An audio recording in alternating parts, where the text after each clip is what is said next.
Safe राहील.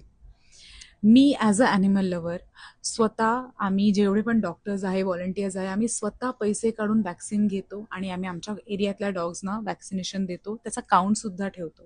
तर मला वाटतं की गव्हर्नमेंटनी सुद्धा ते करावं.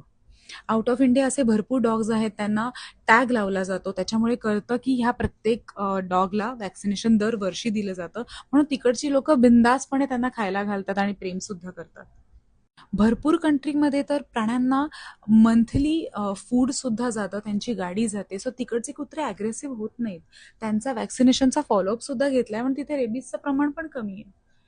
तर ह्या गोष्टी सुप्रीम कोर्टने कुठेतरी बघितल्या पाहिजेत आणि ह्याच्यासाठी सोल्युशन काढलं पाहिजे. नॉट की त्यांची जागा बदलून कोणालाही न विचारता आपण त्यांच्या घरातून त्यांना दुसरीकडे शिफ्ट नाही करू शकत. आज त्या मुक्या जनावरांना बोलता येत नाही म्हणून तुम्ही डिसिजन देऊन मोकळे होता. कम ऑन गाईज, आपली देवभूमी आहे. आपण बाकीच्यांच्या कंट्रीसारखं नाही आहे की प्राण्यांना रस्त्यावरनं काढा, 6 महिन्याची मुदत द्या, 6 महिन्यात तो प्राणी अडॉप्ट नाही झाला तर त्याला पुट डाऊन करून टाकतात इंजेक्शन देऊन.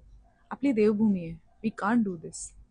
मला एवढंच रिक्वेस्ट करायचं आहे, as soon as possible change this law, because this is not the correct way. काहीतरी बेटर ऑप्शन काढा. आमच्यासारखे भरपूर ॲनिमल लवर्स आहेत जे आम्ही फ्री वॅक्सिनेशन द्यायला रेडी आहोत, सो काहीतरी बेटर ऑप्शन काढा जेणेकरून आम्ही पण हेल्प करू.